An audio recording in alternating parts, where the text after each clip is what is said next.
সন্মিলন হৈছে এটা সাংস্কৃতিক অনুষ্ঠান।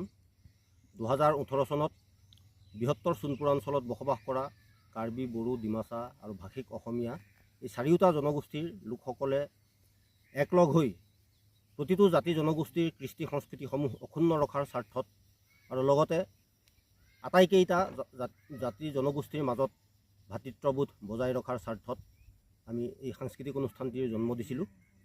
গতিকে আজি 6ষ্ঠ বাৰ্ষিক অধিৱেশন সোণপুৰা ডিমাচা গাঁৱত অনুষ্ঠিত কৰিবৰ কাৰণে আমি প্ৰস্তুতি চলাইছোঁ।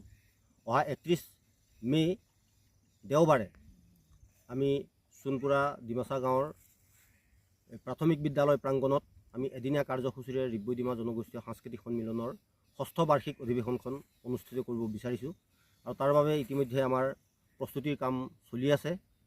আমাৰ মঞ্চ মণ্ডপৰ কাম চলি আছে আৰু ইতিমধ্যে আমাৰ এই ঠাইখিনি পা পৰিষ্কাৰ কৰাৰ কামো ইতিমধ্যে হৈছে। গতিকে আমি যিমান সম্ভৱ আমি সুচাৰুৰূপে এই অনুষ্ঠানটি অনুষ্ঠিত কৰিব বিচাৰিছোঁ আৰু তাৰ বাবে আমি বিভিন্নজনৰ ওচৰলৈ আৰ্থিক সাহায্য বিচাৰিও গৈছোঁ আৰু তেখেতসকলেও যথেষ্টখিনি সঁহাৰি আগবঢ়াইছে। গতিকে আশা কৰিছোঁ যে আগন্তুক আমাৰ 6ষ্ঠ বাৰ্ষিক ৰিব্বৈ ডিমা জনগোষ্ঠীয় সাংস্কৃতিক সন্মিলনখনি আমি সুচাৰুৰূপে প্ৰদৰ্শিত কৰিব পাৰিম। ৰিব্বৈ ডিমাৰ উদ্দেশ্যটো অলপমান চমুকৈ ক'ব নেকি?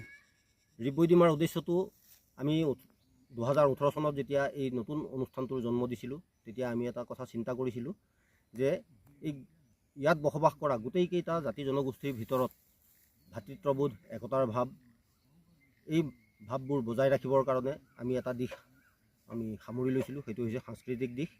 আমি সাংস্কৃতিক সমন্বয়ৰ মাজেৰে প্ৰতিটো জাতি জনগোষ্ঠীৰ মাজত আমি একতাৰ ভাৱটো ৰাখিবৰ কাৰণে আমি এই নতুন অনুষ্ঠানটোৰ জন্ম দিছিলোঁ আৰু নাম দিছিলোঁ আমি ৰিব্বৈ ডিমা জনগোষ্ঠীয় সাংস্কৃতিক সন্মিলনটোৰ আমি জন্ম দিছিলোঁ বিশেষ এটা উদ্দেশ্য আগত ৰাখি। বিশেষকৈ আমি সাংস্কৃতিক সমন্বয়েৰে আমাৰ এই অঞ্চলত বসবাস কৰা বিভিন্ন জাতি জনগোষ্ঠীৰ লোকসকলক আমি একতাৰ মাজেৰে বান্ধি ৰাখিব বিচাৰিছোঁ। আৰু এই ৰিব্বৈ ডিমা নতুন অনুষ্ঠানটোৰ তাৎপৰ্য হৈছে মানে হৈছে ৰিতনং চিন্দি কাৰ্বিসকলৰ বসন্ত উৎসৱ, মানে বহাগ বিহু ভাষিক অসমীয়াসকলৰ বসন্ত উৎসৱ, বৈ মানে বৈশাগু বড়োসকলৰ বসন্ত উৎসৱ আৰু ডিমা হৈছে বিচু ডিমাচাসকলৰ উৎসৱ।